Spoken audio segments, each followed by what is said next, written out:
Good morning guys. Katatapos ko lang kumain.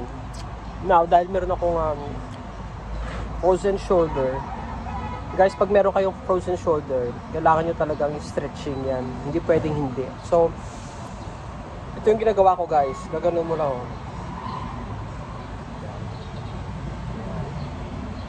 Para yung dito mo, yung parang yung ano tawag no, rotating cuff ba yun? Galaw-galaw siya guys. Paano? Pa backward. Yan, pag ganun. Yan o, pag ganun. Pare-pare yung ulo. Mapi-feel mo na bumibigat. Pati sa ulo mo bumibigat. Kasi talagang nagagalaw niya.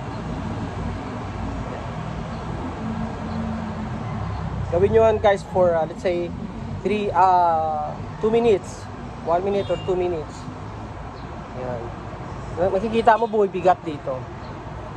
Pati sa ulo mo nagko-connect. Tapos itong mga kamay mo, gaganin-ganin mo rin. Shake, shake, shake. Yan. Shake, shake. Tapos yan, itataas mo yan guys. So, tataas mo yan.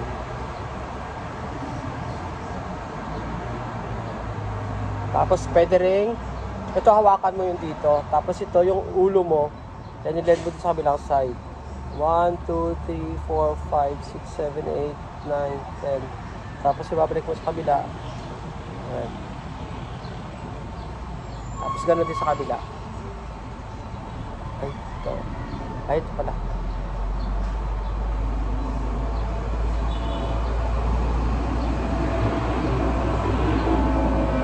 Para yung dito, yung stress, malusen dito yung mga gut, no? Tapos yung sinasabi nilang ganito guys, ipit mo yan. Tapos gagano mo siya, 1. Yan, naramdaman mo yung sakit, yung bigat.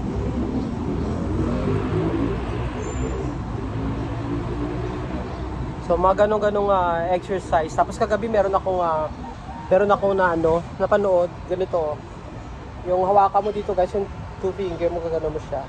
Tapos ito, gagano mo siya o yan.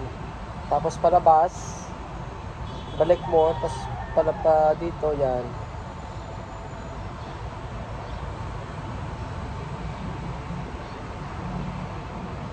Yan. Ganyan.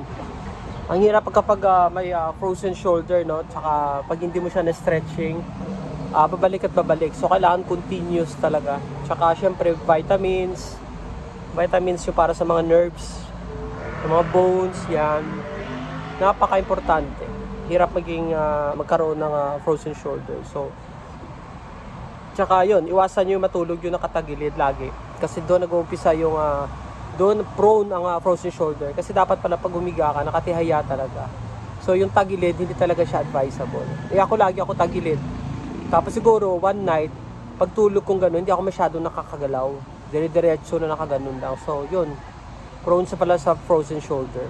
Grabe na pawisan kagad ako. Dahil sa stretching na yun. Yan, yung gano'n kasi masakit talaga siya. Yan o. Bumibigat yung ulo mo. Yan. Yan o. Yan. Yan. So, yun guys. Hirap, di ba?